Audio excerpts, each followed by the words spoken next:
Welcome to Cordkillers Reckoning. The world of entertainment is turned upside down, and we're just trying to find out how to watch what we want, where we want, whenever we want. I'm Tom Merritt. Where's the good stuff, Brian? The good stuff is about to be in Atlanta, Georgia, at a little thing called Dragon Con. It's like a city of 50,000 nerds, glorious nerds, and we all descend upon Atlanta right in the middle of downtown, where your boy, Brian Brushwood, will be performing a magic show, speaking at tech panels and podcast panels and skeptic panels, and doing my lecture, Scams, Sasquatch and the Supernatural, and be in the star car on the skeptic track in the parade. And I'm bringing Josie. I hope to see you guys there. Oh, that's the thing that's different. I was like, I've seen this movie before, maybe, but no, I have not. This is an all new movie. I can't wait. So about 8 months ago, the kids, like, they're old enough now that they're like, oh my God, and cosplay and fan cons and stuff. And they're like, we should go to one. I was like, well, I mean, there's only one you should go to. And they're like, could we do it someday? And I'm like, what about this day? Like, if we're going to do it, we're going to do it right. So today is that day. I did. And so I applied, and they are maximizing. We are fully saturated, people. We are Excellent. We are all the way filled up with Brian Brushwood. I can't wait for them to experience waiting for the Marriott elevator. Oh my God. It's a classic. It's a classic. Just like in the movies. Almost as classic as the supply run. Supply run, supply run, supply run.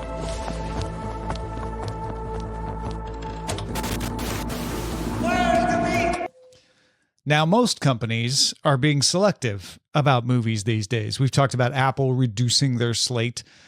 We've talked about companies spinning out cable networks, saying, you know what, we need to trim the fat. We need to let those survive or not on their own. Well, Paramount's new president, former Comcast exec, Jeff Shell, says, y'all are stupid. Paramount unveiled plans last Wednesday to retain and develop its entertainment brands. We're keeping Nickelodeon. We're keeping MTV. We're keeping BET. And they're going to make more movies. They're going to increase feature film production. Josh Greenstein, co-chair of Paramount Pictures, said the studio plans to raise annual output from 8 movies this year to 15, quote unquote, very quickly, with the ultimate goal of releasing 20 films a year. The studio plans to concentrate on its intellectual property like Star Trek, World War Z, Transformers. Dana Goldberg even said that Star Trek is a priority across the company. Also, Top Gun 3, a massive priority for Paramount. Shell, getting back to Jeff Shell, said, we're thinking about the cable networks not as declining linear assets that we need to spin off or deal with somehow. We're thinking of those brands that we have to redefine. Now, Brian, as someone who has redefined a brand or two in his day, you think he's got a shot? I'll tell you what, man, my gut, and this is pure gut instinct. And on the one hand, gut instinct, gut instinct in one hand and wish in the other, see which fills up first. But my gut says this is the right call. I think America in the world is hungry to get back in the movie theaters. I think that the blockbuster is a novel experience that a lot of people had good core memories generated over the last summer. And I think that this kind of drift back to a monoculture-like existence is a solid bet. I don't entirely disagree with you. I think. Well, thank you. I take your praise. I tried to adjust that tone as I went to not sound like you're stupid, but because that's not what I mean. I agree with most of what you're saying. I think it is smart to say, like, hey, Star Trek, pretty valuable property. Maybe we can make more of that. I think the right movies, obviously like Minecraft movie, etc., are showing that, hey, if you can get butts in this, if you can get people to care, right? If Thunderbolts or something people care about, and you make a good movie, people will show up. There are fewer of those. So making more seems like a risky part of this proposition. Maybe they're just like, we have really valuable movies and we should make more. I really get skeptical about the cable company brands, though. That feels to me like they want to get more for selling them. So they need to gussy them up and make them look valuable. Like, we really don't want to let go of Nickelodeon, Versant. It's so precious to us. No amount of money. How much again would you pay for Versant? No amount. Okay, you can have Nickelodeon for the $100 billion or whatever. I just don't believe that Paramount is never going to sell its cable networks. I think it thinks they're undervalued. Man, well, you threw me a curveball here because on the one hand, just to put a pin in the movies side of things, an idea, a aspect that maybe hypothetically could fuel this kind of doubling down on big blockbusters is I ain't going to accuse anybody of crossing the picket line and actually working during the writer's strike or maybe having developed an incredible idea or two during the pandemic. But that was a lot of dormant artistic energy and people who have reputations and a lot of conversations, a lot of people seeing scripts behind the scenes. This strikes me as a play where they're looking at an incredible lineup of very good movies that they think they can knock out of the park because they've already, for all we know, whether it's AI or focus group or ABCDEFG testing, they probably know what stories have the potential to be super explosive. And I suppose that first comes the commitment, and then it's like, well, if we're going to make a prestige play, if we are going to try to dominate at the box office, then we better put on our Sunday best from top to bottom. Now, all of this may be Pollyanna. Maybe I'm being too charitable about it. I don't know. I think you're onto something where Paramount may be an exception, and looking at all of its intellectual property is undervalued. Now that I'm talking it out loud, I think it could be Jeff Shell comes in and is like, look at all the IP you guys have, and you're not making the most of it. Let's gussy up these cable companies, and we'll tell people we're not going to sell them, but with the idea of like making them more valuable. So maybe somebody can make us an offer we can't refuse, but also we can fund this entire company on the films. Like, yes, films are not making as much money as they used to, but these could make more money than they have been, even in a world of scarcer theater goers. Because yes, people are going back to the theaters. I just don't think they're going to go back ever in the same numbers they did before 2020. So you just have to have the really good stuff. And maybe Jeff Shell says, we've got the really good stuff. We could make better use of it. I'm going to push back on that prediction a little bit and point to I'm going to foreshadow one of our upcoming stories today. I think that some novel approaches are being tried out that are yielding butts in seats for event-like movies. I was going to ask, that was going to be where I went next, which is he missing the boat when he says we're going to make 20 films a year? And the fact is, it's concerts, it's sing-alongs, which is what Brian's alluding to that we're going to talk later. It's fandoms that are driving new kinds of theater goers. Or is he just not saying that? And he knows it. Like, Star Trek has a huge fandom. We could do some fun stuff with Star Trek in the theaters that would put butts in seats that isn't even a new movie, right? It could just be an event. Yeah, I am bullish on Inhuman events. I think that there's an entire generation for whom they will be novel. I'm bullish on, at the top, you've got the pressure for still a hunger, a longing for a return to normalcy, going back to the nostalgic halcyon days of 2012 or what have you. So from the top, you got pressure. From the bottom, you've got novelty pressure. You've got also, it ticks the box that Brian is always thinking of what cannot be faked, being in the room with the electricity in a world where people are paying premium concert tickets to watch Hatsune Miku content. All of that makes sense. And given their vast back catalog, think about like a certain age demographic would probably watch a best of SpongeBob special event kind of movie or something. Yeah. I don't know. I'm making dumb ideas up. Star Trek is the like, it's got a huge fandom, right? Like there are no end of Star Trek fans out there. You have been giving them things they're complaining about for the most part, with a few exceptions. Give them something, take the energy of a Star Trek convention and put it in theaters. I don't know, man. Like, I've got a crazy idea bouncing around my head. You want to hear it? Yeah. What? The big things that bring people into theaters are I'm with other people like me, right? Yep. That's why the concerts bring people in. I'm with other fans of Taylor. I'm with other fans of Beyonce. Then there are also people using theaters for video game events where you go in and you play on the big screen with each other. What if you went in and played Star Trek games with the cast of Star Trek on the other end? You're playing with them in the theater over the internet. Okay. You added a couple of extra joints to the line that I don't know that you need, but if, for example, let's say, LeVar Burton is back in demand. I think he's doing primetime TV shows and games, but like, during the quieter period when he would be at Dragon Con, I could see him taking that gig to remotely be the name attached to it.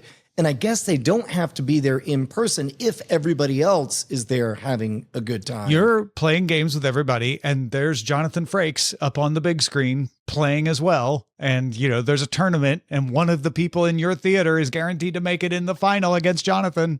Oh my gosh. No, that's great, because even a fleeting over the internet moment of connection is very powerful. And I cite, there was a time that Veronica Belmont and I played Team Fortress 2 in some charity thing, and I will never forget the fact that I killed Notch, creator of Minecraft, 3 times. And I don't know why that should matter, but it does a lot. I tell my kids all the time.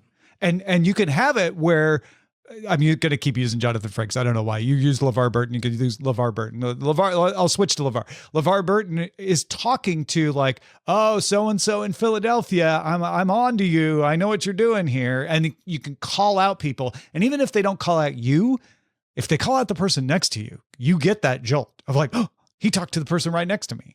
If they call out you, especially, you get that jolt. Well, and think about if we're going full crazy, and this is something I've wanted for a long time, is more live-ish events in movie theater spaces.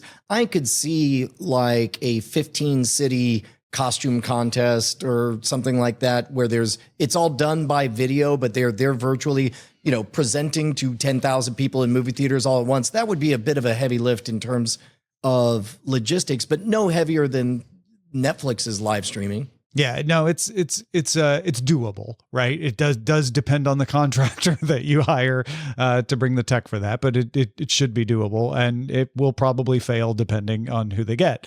But yeah, I think all of that stuff is something that can definitely happen.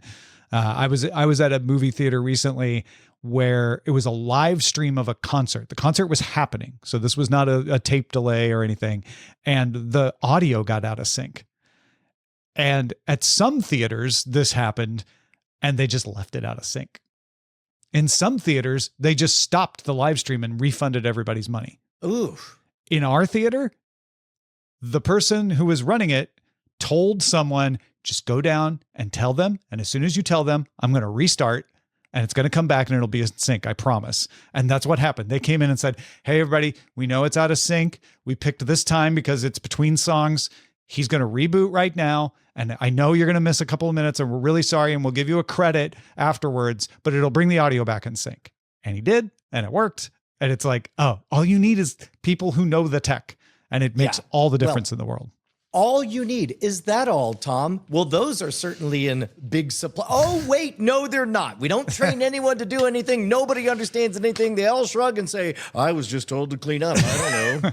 Well, they are out there, but you have to find those people and not just be like, yeah, I'll just hire Joe. Hey, how hard could it be to press play on the thing, right? Well, and this is worth a 90-second diversion. This is the value of a well-oiled organic machine. A traveling roadshow really is like an organism. You got a million individual pieces. Each node has their job, and they're all expected to be absolutely excellent at it. I know that we had talked about the Taylor Swift concert before. You better believe that night after night, whoever's switching cameras on one particular song needs to get it exactly right. And those kind of reps, you can't expect to happen at scale, massively parallel. So that's the one part of your vision, Tom, that I'm dubious of. Mm-hmm. Yeah, no, it's doable. It may not be doable at the right level of quality. It's hard to say. But I do think, to bring it back to the Paramount story, they've got to consider that if they want to make 20 films a year work. But they do have the IP to do it. And I'm going to put it down right now, Brian. Paramount is going to sell these cable networks. They are polishing them up for sale. If I'm wrong, what they're doing is turning them into content production that they'll sell to anyone. Spin-offs. Yeah, so that Nickelodeon becomes a brand for a type of show you can watch on Netflix or Peacock or Disney Plus. That's the secondary possibility.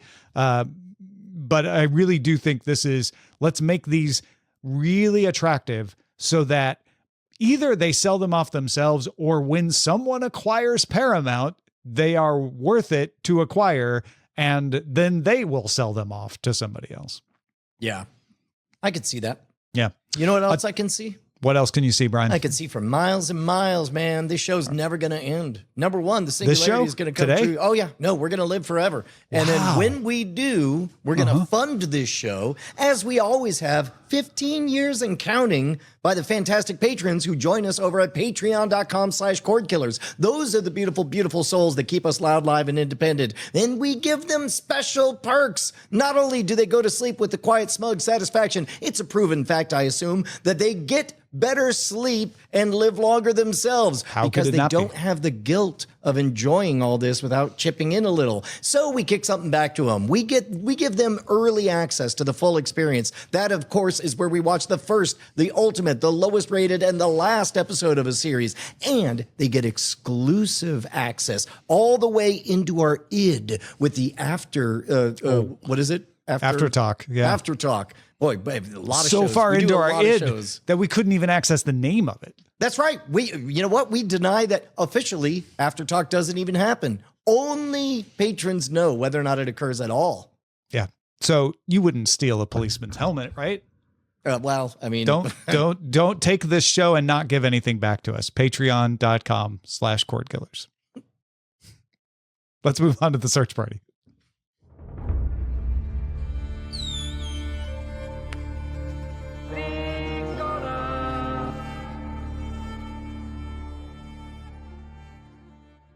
So, Brian, the trailer is out for season 2 of Fallout, which is coming to Prime Video on December 17th. Tom, I don't know why you're asking me, the wearer of this Nova Boy, Pip Boy knockoff, how you probably want to know whether or not Fan Brian approves of what he's seeing so far of season 2 of Fallout. A Fallout Vegas, apparently, from the trailer. Yeah, New Vegas will be the name of it, I assume. But the look, it looks great. You've got a in the past story that seems to be continuing on. That's going to set up the in the present story. We're going to see all of our favorite characters. We're going to see a little bit of development. I think it's interesting. Fallout is an interesting show because we're revealing who the actual protagonist is, and it's not who we thought. Mm-hmm. And I thought it was interesting that the trailer focused on that, when you would think you'd want to at least tell people who don't know this story, hey, that person you liked, you'll get more of her. And instead it was like, you'll get some of her, but you're going to get a lot of this other guy. Yeah. Well, I mean, they know what they wrote. They know who cashed the biggest check. And I assume it was a ghoulishly large figure. I don't knows how big it can be. I'm sure that the accountants were a Goggins when they saw it. That's a wall ton of hits for you. All right. Let's move on to the thing we were alluding to earlier. The sing-along version of Netflix animated film K-Pop Demon Hunters went into the theaters this weekend and won the weekend with close to $20 million in box office receipts. $20 million is actually not a lot for an opening weekend. This is not a prime opening weekend, right? Everybody's back to school. Summer is ending. You don't have people going to the movies a lot. So it is a lot for this particular weekend, $20 million. It beat a horror movie that's been out for 3 weeks, so it didn't have a lot of competition. However, still, a movie you can watch for free at home. People spent close to $20 million to go watch in the theater and sing with other folks. One of the Daily Tech News Show listeners was like, wait, I have to put up with all the crap in a theater and someone singing tone deaf next to me? No, thank you. And it's like, yeah, you're not who this was targeted at. This was targeted at somebody who loves singing, doesn't care, wants to be in a big crowd. The sing-along version also now available for you to watch at home. So Netflix not only took a gamble and won by putting this in the theater for 2 days, but then said, hey, now you can play along at home and relive it. So I've only been to one sing-along movie experience, and it was all of the Tenacious D HBO episodes. This is before the movie. And so it was rare to find it, much like the D, it was rare to find fans of the D. Sure. And so I expected at the Alamo Drafthouse that they like they would before when they were still able to be super punk rock. They would have put subtitles and all that stuff on there. Instead, they just passed out printed sheets and they're like, here are the lyrics. We forgot to put the subtitles on. So literally, we just watched a bootleg illegal presentation of an HBO series. And loved it. It matters to be in the room with other people who like the weird thing that you do, because now this is not the way you're going to advertise it. You're not going to advertise it as maybe you'll find a friend. Maybe you'll find a date, but that's exactly what it is. A lot of people went to church, not for salvation, but because maybe at Bible school afterwards, they'd meet somebody. And to be honest, I think we are increasingly in a society where trust is a funny thing right now. We've been trained for 5 years to accept Zoom calls and stuff like this as trustworthy. And just like that, they're suddenly not. And apps have been shown to be not trustworthy. I'm bullish on live events. This makes sense to me. Yeah. The sing-along version, if you're wondering, like what makes it the sing-along version, is karaoke style lyrics. So not just the subtitles of the lyrics, but it follows along and highlights the words as they're being sung, just like you would in karaoke. So it definitely struck a chord and has affirmed my belief that what pulls people into the theater is a fandom. That fandom could be a fandom for the Thunderbolts movie, right? I'm a Marvel fan and it sounds like a good movie, so I'm going to go. Or it could be this. It could be like everybody who loves the songs from K-pop Demon Hunters wanting to gather together and be with each other and enjoy the thing that they love together, right? Can I give a free gift to anybody who is in the promotions department at a major movie chain? I ain't going to stop you. Yeah. In my early days, when I quit my day job and ran away with the circus, I toured with the Bindlestiff Family Circus. And they had sword swallowers and jugglers and contortionists and silks back when that was a rare thing. And I did my Bizarre Magic Show and Eight Fire and all that stuff. But they did one curious thing that I think was brilliant and I would love to see implemented at scale. And that was anybody who dressed as a clown got in for half price. And so as a result, there was a little bit of performative buy-in. So those were the people that were more engaged with the show, because you don't spend an hour making yourself look good in clown makeup just to save $3 and not want the show to be a hit. Likewise, think about all of your Star Treks, your Star Wars, your Marvels or whatever. Imagine flexible costume-based pricing on that. So you get the buy-in and you get the fan experience just on premiere night. Yeah. And then people will show up and pay full price to see what other people dressed up as to come to the show. If they're like, yeah, it's not my thing, but I want to see all the costumes. I want to see what people dress up as. I think that's super smart. Here's an interesting one that kind of plays into all of this. James Gunn's Superman was a huge box office hit. Everybody went to see it. It was great. Brought in the money because Superman done well. Everybody loves it. After about 33 days in the theater, it's now available for purchase or rental as of August 15th. Gunn said he agreed to this smaller window or forced the smaller window, depending on how you look at it, because he wanted people to be able to watch it before Peacemaker came back on HBO Max August 22nd. And spoiler, there's a tiny crossover between the two. Superman becomes available on Blu-ray September 23rd. So you can only get it if you want to buy it digital until September 23rd. Do you believe James Gunn when he's like, yeah, I just wanted to make sure people could watch it, so when they watch Peacemaker, they're not confused?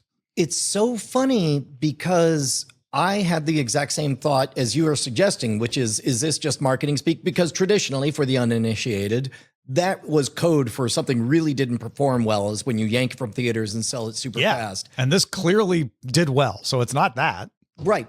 And James Gunn really seems to have a knack for compounding multi-layered nesting narratives that pay off. And I am excited about Peacemaker. I don't know about the for Peacemaker to make sense part so much as just so much as the timing being such that there would definitely be decision paralysis. Do I stay home and watch Peacemaker, or do I go out and watch Superman? This is a fairly nice, why not double whammy? There's kind of a tie-in, watch them. It's one of those, like, you lean into the deck, to the cards as they're played. Yeah. And it clearly is taking advantage of the fact that theater owners have no leverage anymore, right? Theater owners used to be able to say it's 90 days or nothing and you need us. And they really didn't get much out of the last 60 days, but it was the principle of the thing, right? We want people to know you have to go to a theater to see a movie. Well, people don't believe that anymore. And so James Gunn can say like, yeah, this one's going to be 33 days. And theater owners are going to be like, yeah, we'll make most of the money in the first 30. So sure, that's not a big deal anymore, and allows him to do something which promotes Peacemaker. You basically telling all the people who already watched Superman, like, hey, you're going to want to watch Peacemaker, right? And then making it available on digital makes them buy it and watch it again to be like, oh, I wonder what I missed. I better watch this again. Like, it's, to me, not about making it available to people who didn't see the movie. It's more for the people who did. And then you generate revenue for your company, getting them to buy it or rent it at the same time. Yep. Office follow-up series, The Paper. If you're unfamiliar, this is from Greg Daniels, guy who did The Office, but it is set at a newspaper and features Oscar, the accountant from The Office, who's now working at that newspaper. Isn't going to be released on a weekly schedule. They're going to give you all the episodes on September 4th, all 10 episodes to binge, all at one time. Now, this one, I don't believe is an indication of how much they believe in it. I think that it's testing very mid, and they're all like, you know what? Make it a binge. Yeah. We'll take it as it is. And it could be one of those things where they realize that showing people one episode made them less interested than showing them 4, in tests. And they're like, well, when we did the test and let them watch all 10, they loved it even more. So let's do that. Apple released the first Peanuts musical in 37 years. It is called Snoopy Presents a Summer Musical, which technically it's still summer, so they're not late. It's about Sally hating her first summer camp and Charlie Brown trying to help. How I was about to say, oh, what a cynical turn that they would say, make it something miserable. But then I realized Charlie Brown specials have always been cynical. Yeah, it's always like Christmas is falling apart. How do we save it? Yep. Halloween falling apart. How do we save it? And Apple executives were like, what can we do that is falling apart in the summertime? Independence Day? No, it's a global audience now. How about just summer camp? People go to summer camp everywhere, right? Great. There you go. Yep. Trailer is out for Futurama season 13. All 10 episodes of the new season will premiere on Hulu on September 15th. And then 2 episodes a week will air on FXX starting September 15th. Are you excited about this one? I am. I mean, excited might be overstating it, but I'm like looking forward to it. I've been enjoying Futurama. They play the hits and they do them well. And so the new ones don't feel different to me in my memory from the old ones. I don't go, oh, that was a Hulu episode. So yeah, I think this will be fun. Well, and normally, even a beloved cartoon series like this, when it cuts into a trailer, you have a bunch of very unfunny one-note flops. But I got to admit, this trailer was better than I expected, and I ended up kind of chuckling out loud. All right.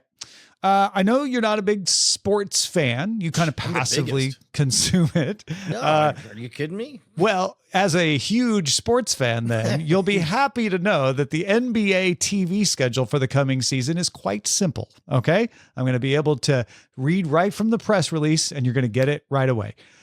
Mondays on Peacock, Tuesdays on NBC and Peacock, Wednesdays on ESPN and the ESPN app, Thursdays on Prime Video, Fridays on Prime Video and the ESPN app and ESPN, Saturdays on Prime Video in the afternoon and the ABC network as well as the ESPN app at night, and Sundays on ABC and the ESPN app in the afternoon and NBC and Peacock at night.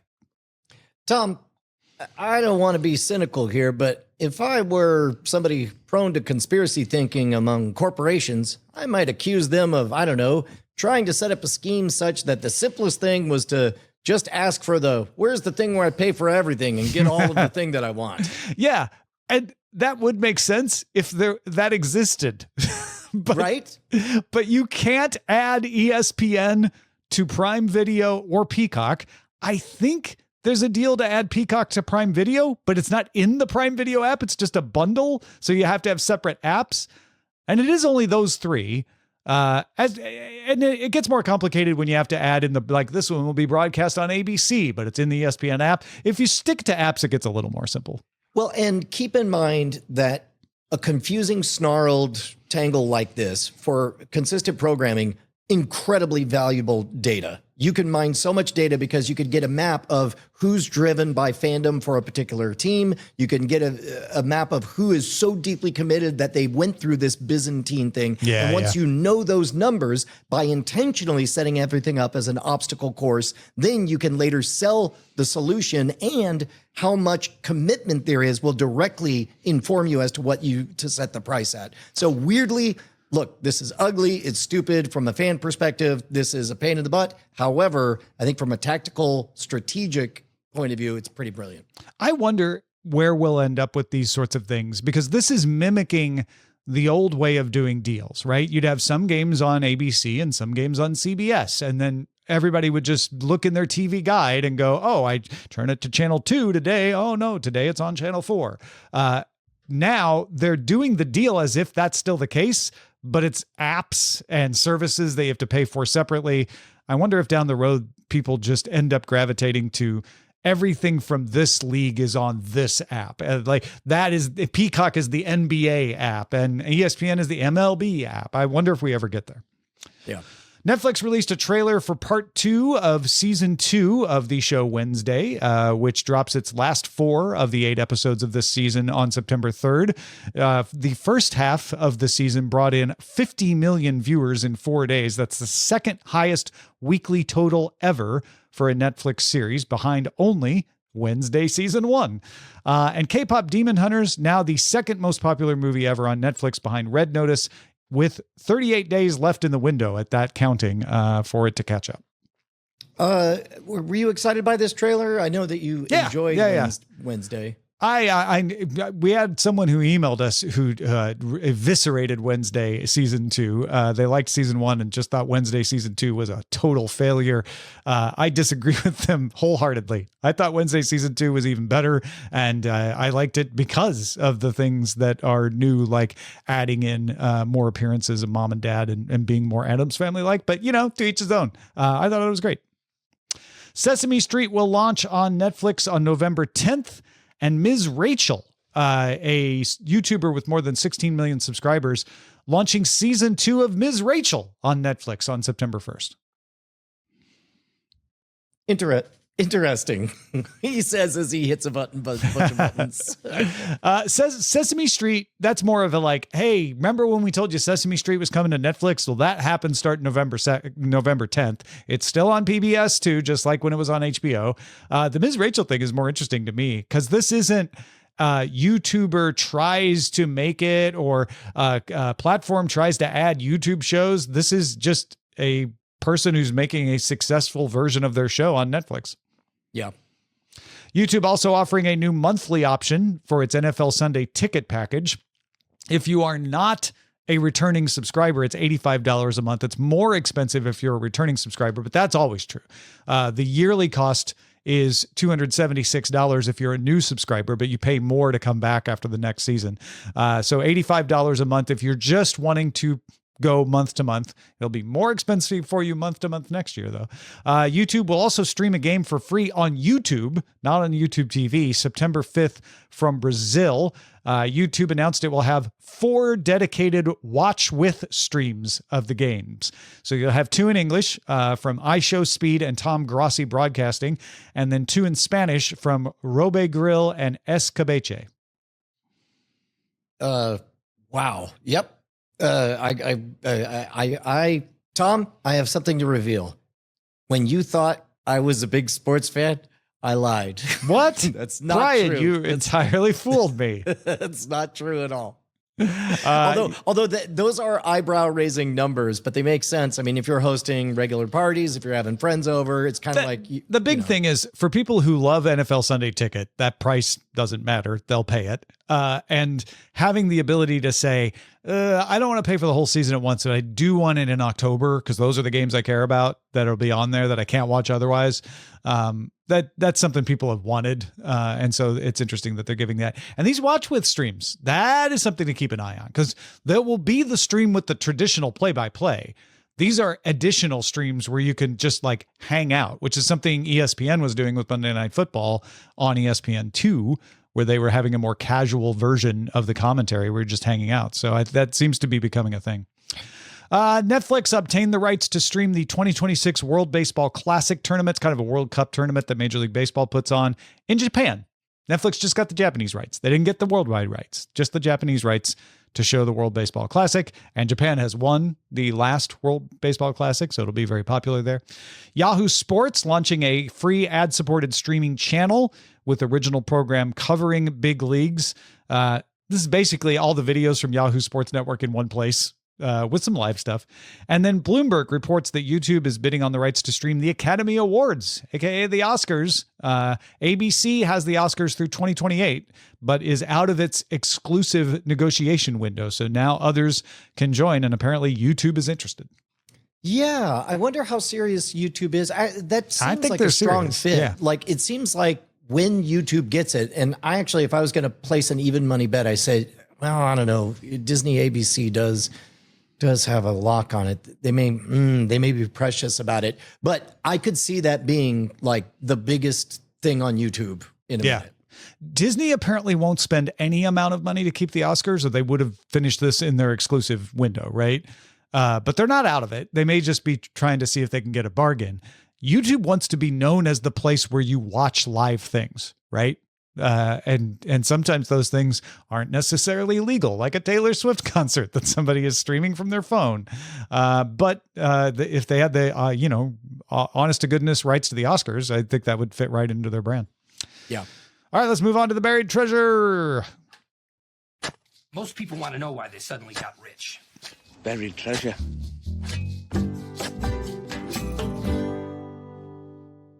So buried treasure is when we talk about something we've been watching that you might want to add to your watch list. And Brian, you've got one on here that everyone tells me I need to start. Tom, weapons. Holy cow, that freaking movie. I laughed, cried, screamed. That movie is a masterpiece. It's great. Watch Couldn't be Weapons. K-pop Demon Hunters at the box office, though, could it? You know what? All those children who showed up to K-pop Demon Hunters, whatever. Look, it's great. It's great. I did not know what to expect going in. And in fact, there's literally in the logo a bit of a hint. And I'm like, I wonder if that's meant to riff on this or on that. And it turns out the answer is both. All right. It's multi-layered. It's great. It's great. Everyone tells me this, so I must watch it. Yep. And then it says here you started the Strange New Worlds episode that I recommended you start. Oh, yeah. You recommended that I check out the Strange New Worlds holodeck episode, and I was excited to do so. I loved the sneaky beginning thing. I loved what they set up for it. But around the 15, 20-minute mark, it hit me very hard that part of the charm of the episode almost certainly was that I was seeing characters that I know one way acting a different way. And once I realized that, I was like, you know what? I'm going to save it until I know what's these going characters. All right. That makes sense. Yeah, that's fair. It's been a while since I mentioned a Chinese drama, and these are never for everyone. But there's just something relaxing. Unless you live in China, in which case they're definitely for every upstanding citizen. Well, unless they are ones that are only available outside of China, because when they were made, they were okay, but they're no longer okay. Oh my God. Which happens. This is not one of those. I love the period pieces that they do. They are just beautiful. They're really good at them. The production value is high. They're very relaxing in the sense that you're going to get this beautiful movie. They are not for people who are strong on like plot. I want plot to drive things because it's a little bit predictable, although there's twists and turns in the better ones. But the one I watched most recently is called Prisoner of Beauty. And it's set in a fictional version. I think this is becoming more common to get past the censors. It's a fictional version of ancient China, not the real ancient China.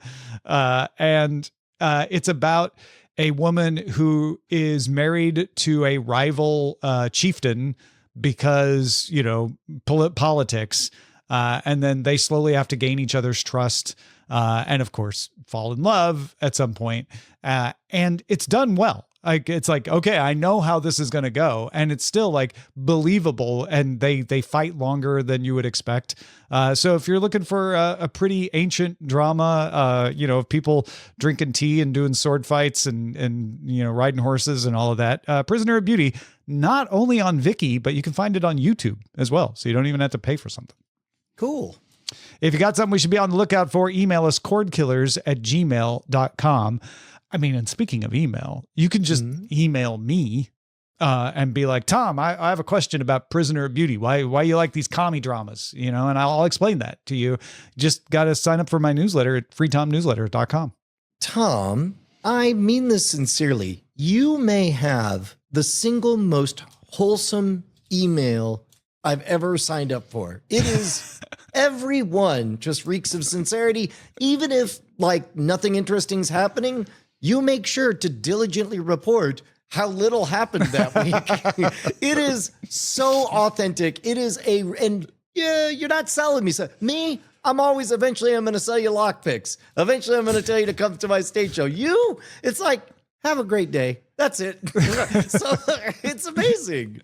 I don't know if that's a selling point or not, but thank you. No, it is. Look, this is the introvert extrovert dynamic. This is Sesame Street versus Mr. Rogers. I mean, this is there is just a homespun authenticity to your emails that brightens my every week, and I encourage everyone to go to freetomnewsletter.com because also you disambiguate, much like Mr. Rogers, who came out of retirement to explain 9/11 to kids. I feel like when a technological 9/11 happens, the calming perspective of Tom Merritt is going to be exactly what I want, which is why I think everyone should go to freetomnewsletter.com. Well, thank you. Thank you very much. That is a better promo than I could ever do, which is, of course, that tracks as things go. On brand for both I of us. will say I'm going to a wedding this weekend in Oklahoma. So if you want homespun, this would be the week to sign up because things are getting real homespun in Tulsa. That's freetomnewsletter.com. Let's move on to Scanning the Horizon. Send a scanning to avoid. Scanning the horizon! When Versant splits from Comcast's NBC Universal later this year, MSNBC will rebrand as MS Now. Or as an emailer pointed out, Multiple Sclerosis Now. Okay. Yes. Adam, here's your wish. Adam was like, I can't wait for Brian's take on the MS Now rebranding. Tom? Yes. Look, a lot of things start off with bad names, and then eventually the name becomes the thing. Everyone hated the name Amazon until it became the name of the place to get the thing fast. Sure. And the same thing with the iPad. It was a terrible name before it was a good name. I don't know. MS Now. Okay, so we're leaning on Microsoft, that beloved brand? No. That's not it at all, Brian. Obviously, it means my source. Oh my God. Okay. Also, this is the thing. You realize the problem. Okay. All right. Let's go. Look, the problem with MSN, their negatives is that it is perceived as the Fox News of the left, a bubble where people don't have rational discourse, thought, or read facts. It's fake news. Literally is what their position is. That's what they're working against. So what do? They put the word opinions right in the banner on there, and my source inherently says you might as well announce my biased friend says. This is like hanging a lantern on their biggest problem.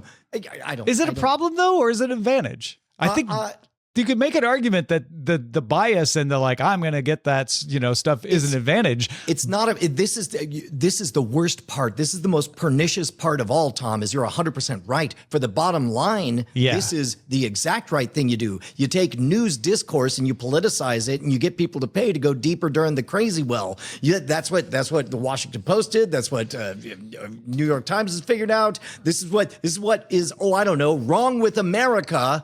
And yet, right for the bottom line, I would like the news. Apparently that doesn't exist anymore, says Well, no, because they took NBC out. I mean, I look at this and I'm like, because you're right. Fox's slogan historically is fair and balanced, right? Like they're trying to tell you that while delivering something that many think is not fair or balanced. But, you know, you want to tell them one thing so that you can justify, like, I'm at the fair and balanced place. MSNBC doesn't say that, never did, but it did say NBC, and NBC News is a trustworthy name. It's a heritage name. I will bet that was the sticking point. I will bet somewhere somebody wanting to keep this network alive says there's only one choice. We have to lean all the way as blue as we can be. We have to be even bluer. We have to be all the crazies at the bottom on the blue side.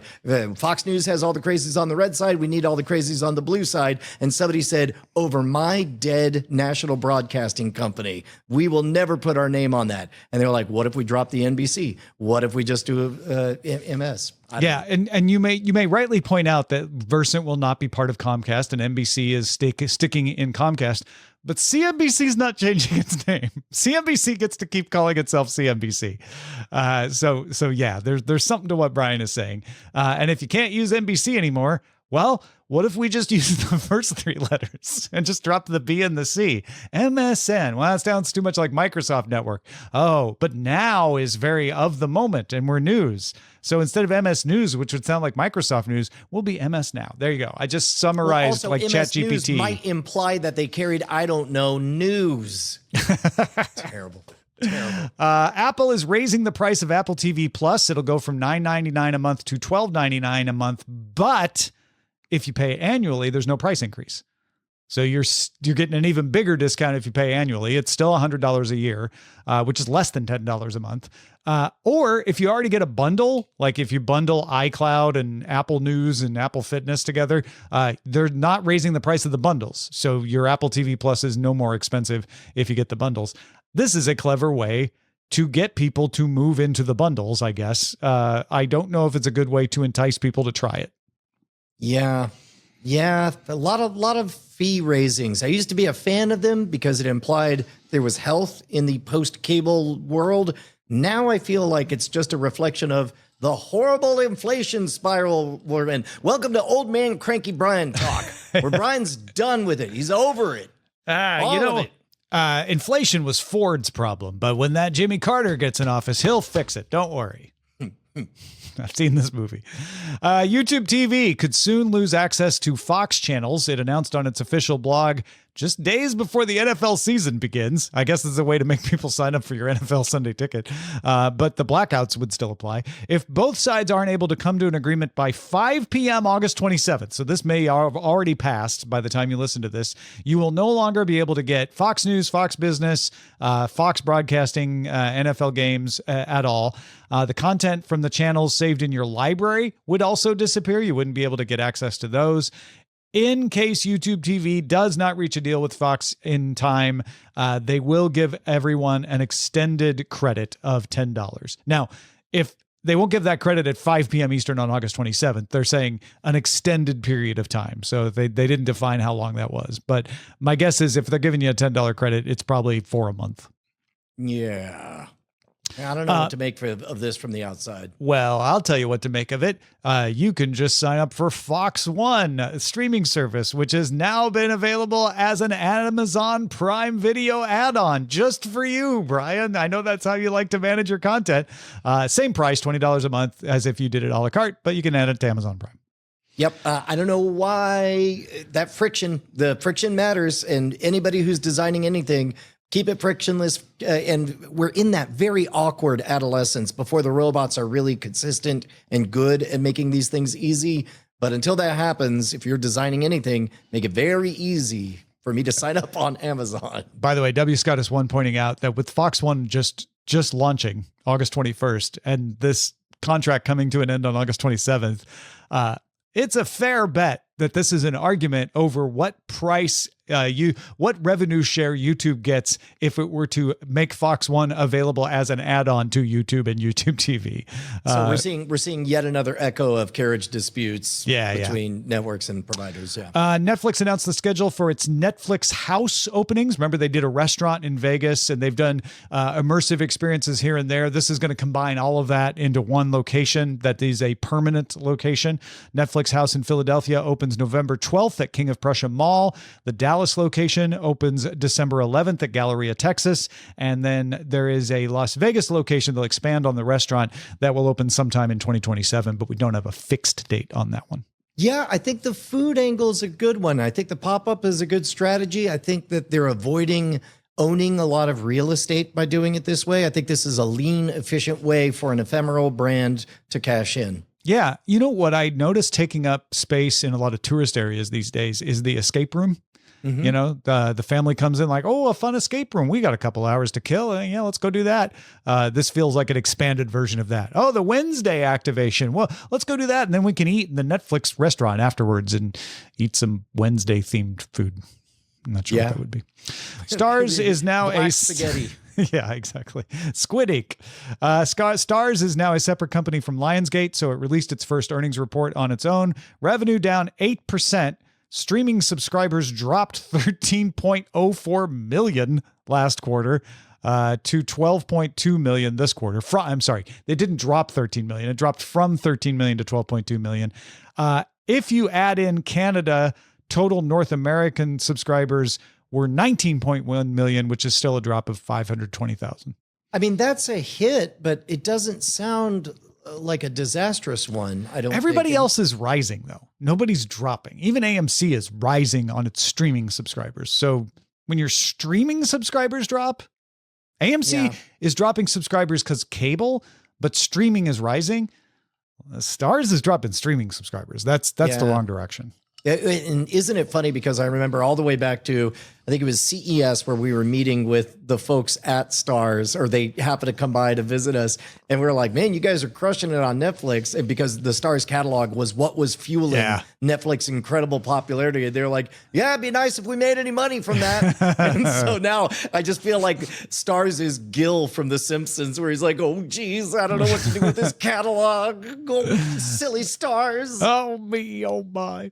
NBC Universal is nearing a 3-year deal with Major League Baseball. So this is probably more important to me than anybody else. So I'm sorry if I'm boring you, but I'll try to keep it short. Major League Baseball rights are all changing. Major League Baseball would like to have as many of the rights under its control as possible, but it's not going to do all of them. So here's what's going on. It looks like NBC is going to get the rights to carry one wild card playoff game, or maybe more than one, actually, because they're series, right? But they're going to carry wild card playoff games, which ESPN has done in the past. They'll get a Sunday morning game in addition to Sunday night, which they're taking over from ESPN. And that would give NBC a full slate of Sunday sports. So they'd have Sunday night football, Sunday night basketball, Sunday night baseball, and Sunday morning baseball. Wall Street Journal also said Netflix is near a deal to get baseball's home run derby, which happens right before the All-Star game. That is been on ESPN. That would come to Netflix starting 2028. And ESPN, if you're like, wait, it sounds like ESPN is losing all its baseball. ESPN is looking to incorporate MLB's streaming service into ESPN. Right now, NHL's streaming service is part of ESPN. If you pay for ESPN Plus or the new ESPN streaming service, you get all of the NHL games that aren't national or blacked out. And it looks like ESPN is trying to be the home of that for all of the sports. So the way Apple got in Major League Soccer, they're trying to get Major League Baseball. I wonder if Apple's in on that bidding as well. Yeah. Let's move on to the chatter.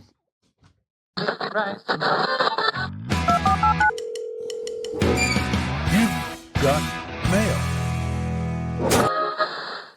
So Brian asked back on episode 563 if anyone who lived before 1950, the year TV became widely available in the U.S., to write in. And we got an email from Dennis, who said, 79-year-old man here, appreciative listener, considering Patreoner. So I was 4 years old in 1950, but my first experience was when my childhood friend got a 7-inch TV. The screen was on an affair about the size of an ice chest. The picture was, of course, crap. Eventually, my family got a console TV as a central part of the living room furniture.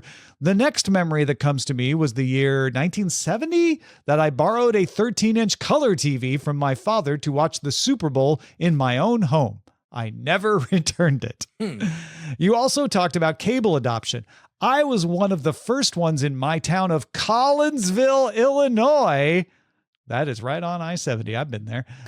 To subscribe to cable, which was a contact slider box on top of my TV. That must be where the term set-top box came from. We had the same thing in Greenville. I'm guessing it was the same company, and we all got cable before St. Louis. So take that, city folk. The attraction was better reception and exotic content, including a French language channel, which did not suffer from the American aversion to nudity. ESPN broadcast Australian rules football endlessly, where a guy in a suit coat and fedora stood in the end zone to signal scoring. Those are my memories. Dennis, in hopes that the Cardinals can regain form in 2026. Wow, this started as an interesting email and then ended up just being like a piece of home for me. This is great. Thank you, Dennis. Yeah, you should talk about it on freetomnewsletter.com. Yeah, I absolutely will. This is great. I didn't get the French channel, though. I'm a little jealous of that. Showtime showed those movies. Yeah. Scott wrote in and said, this comment is late, but I was just listening to episode 562 today, and the YouTube jump ahead feature is something I've been thinking about. My experience has been that it skips over the creator's own sponsored ad read. I'm not a content creator, but I probably wouldn't like that if I were. Some of the channels I watch follow Brian's suggestion of trying to make the ad read fun and unique each time. At the end of the day, it's still an ad and likely to be skipped by viewers. Maybe you have some insight into how this will affect sponsorships, but I've been hesitant to use the feature on my favorite channels as it might reduce their revenue. Yeah, well, keep in mind, it will reduce the revenue for viewer minutes, but that is minuscule. That's nothing. Like the amount of time that it took for you to even think about that, it's a fraction of a penny to them. What will matter is that if they are talking about a sponsor, it's because the sponsor is paying them to access your mind. And if you don't consume them talking about the sponsorship, then it's not penetrating in. But I don't know that you owe that to any of your favorite creators. I say if you are feeling any guilt, figure out if there's a way to support them directly, do so, and then skip, watch, or do whatever you want. Because you're right. We had two editors on Scam School week after week. One was, his job was to edit the episode. The other spent an entire week editing just the comedy skit that we did for domain.com. And we loved doing it. It was a fun flex. We got to do some creative stuff. And there's actually a playlist. If you search Scam School, domain.com ads, just watch all of them. They're great. They're great. Yep. So I'd love it if everybody had time, energy, and effort to do that. But of course they don't. But meanwhile, if you're worried about supporting your creators, just figure out a way to support your creators. Don't agonize about this. Real quick rant, and then we'll come back. 20 seconds here. For some reason, a lot of people have a block when it comes to directly supporting stuff. They just don't identify as people who directly financially support stuff, but they will waste so many of their precious minutes figuring out how to get credit for buying something on Amazon with an affiliate code or whatever. What you're doing is a tragedy because you are working very, very hard to give virtually nothing. The creator doesn't really see any of that effort go into it, and you have wasted your time. Just figure out a way to give money to your creators. Yeah, subscribe to their free newsletter. Or go to patreon.com/Cordkillers. All right. Recently, the UFC announced they would be ditching the pay-per-view model and get a deal with Paramount Plus.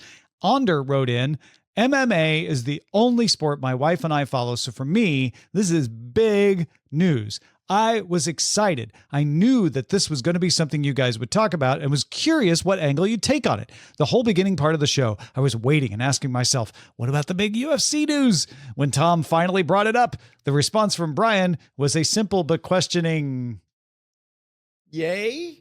I literally laughed out loud. There has been nothing in the many years of me listening to this show that should have caused me to expect anything other than what I got. And yet I played myself for 24 hours. Brian's reaction to the news was exactly on brand and very funny for me. Thank you for the many hours and one directional conversation. Thank you so much, Andrew. That is so great. That made my day. No, absolutely. Like, I love that Andrew could have gone the route of like, and why blah, blah, blah, blah, blah. Instead, he's like, nope, that's right. That's what I should have expected. So I knew it was a scorpion when I picked it up. And then finally, Amr writes, I really enjoyed hearing y'all's full experience review for the first episode of Bonanza. I was thinking that considering that the general plots of Bonanza and Yellowstone are so similar, yet their tones are both very different, also likely products of their time, it'd be interesting to see you guys do the full experience of Yellowstone once you finish with Bonanza and then compare both series. I rather love this idea. I think that'd be pretty cool. Is Yellowstone still being made? I know there are different versions of them. So I have no idea. That's a whole world. It ended on December 15th, 2024. So there's spin-offs still going, but the mainline Yellowstone is done. Okay. So yeah, it qualifies. Excellent suggestion.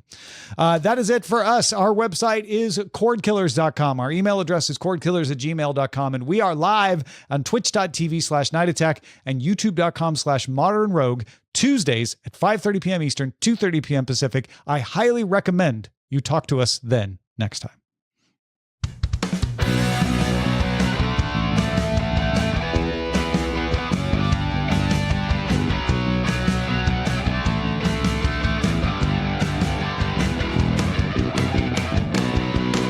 Diamond Club hopes you have enjoyed this program.